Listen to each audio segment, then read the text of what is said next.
Greetings and welcome back to Module 8, Qualitative Analysis. Today it is Tuesday, October 27th, and we'll be covering the different types of qualitative analysis.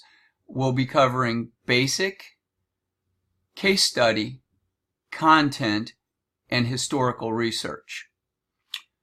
The first type, basic, is interesting in that it is used most appropriately for examining patterns.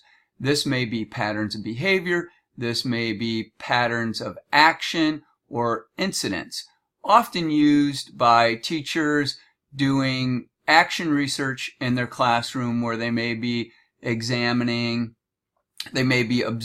and examining children's patterns of behavior for academic research. Let's say boys and girls getting along.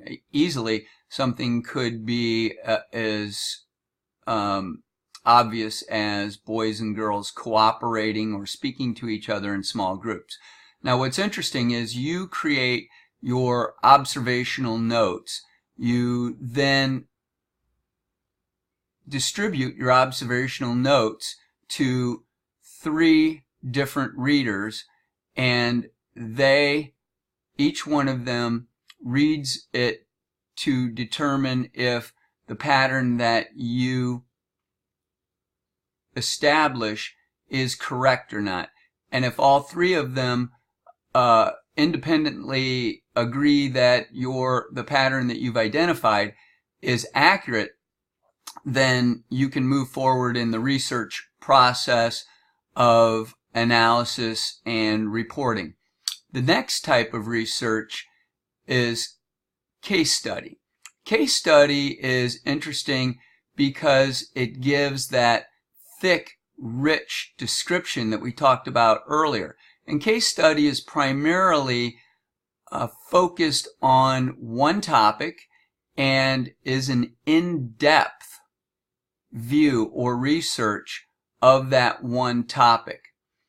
Now, case studies could be used for a topic such as math scores or for performance in the classroom,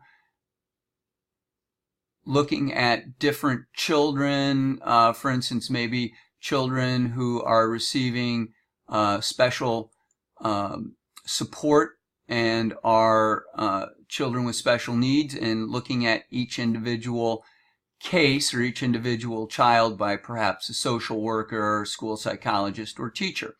So that is also applicable to the action research or teacher class research. The next type of research is also very valuable, and this is content analysis. Content analysis is used primarily for hybrid research, where you are examining quantitatively one topic and qualitatively one topic. So you may be examining the content of a test, or the content of scores, or the content of a report. So this could be used easily for a hybrid research project.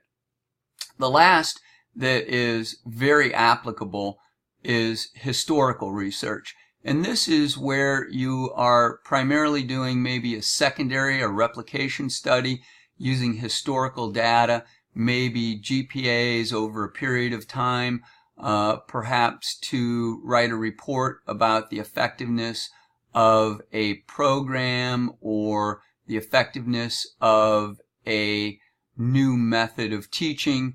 So this historical research, while using past data, also can be applied to a topic such as discrimination in different parts of the country during 1960. And so you could go back and examine facts and figures with regard to maybe zip codes and look at behaviors that have been documented through primary and secondary sources. Primary sources are perhaps your observations or an eyewitness your eyewitness observation of something that has happened in the past, and you are going to be researching or reporting on that. Maybe you lived through the 1960s and you have memories of that.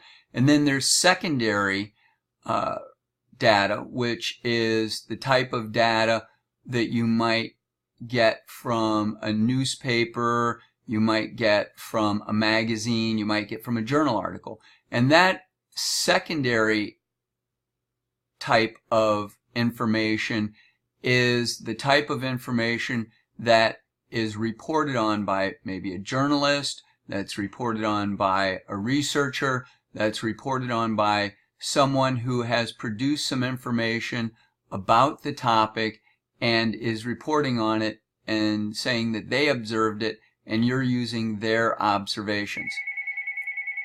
This type of analysis is very helpful in that it allows for you to examine historical research.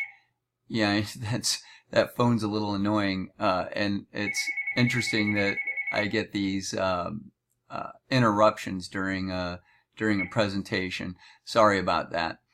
Anyway, to get on with the presentation, this historical research also can be used at the beginning of a quantitative or qualitative research project in order to introduce the subject and give some background. Ideal for giving background, ideal for the introduction section or even the lit review in order to provide the reader the background and the knowledge about the current subject of research.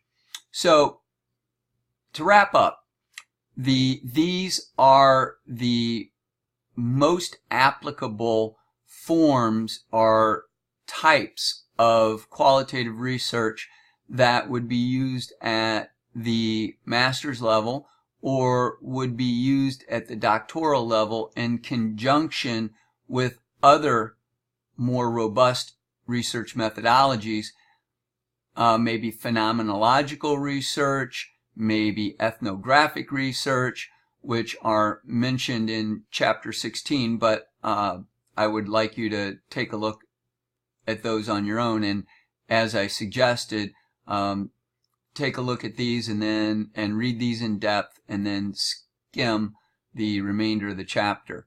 So that's a strategy for completing the chapters in a fairly expeditious manner.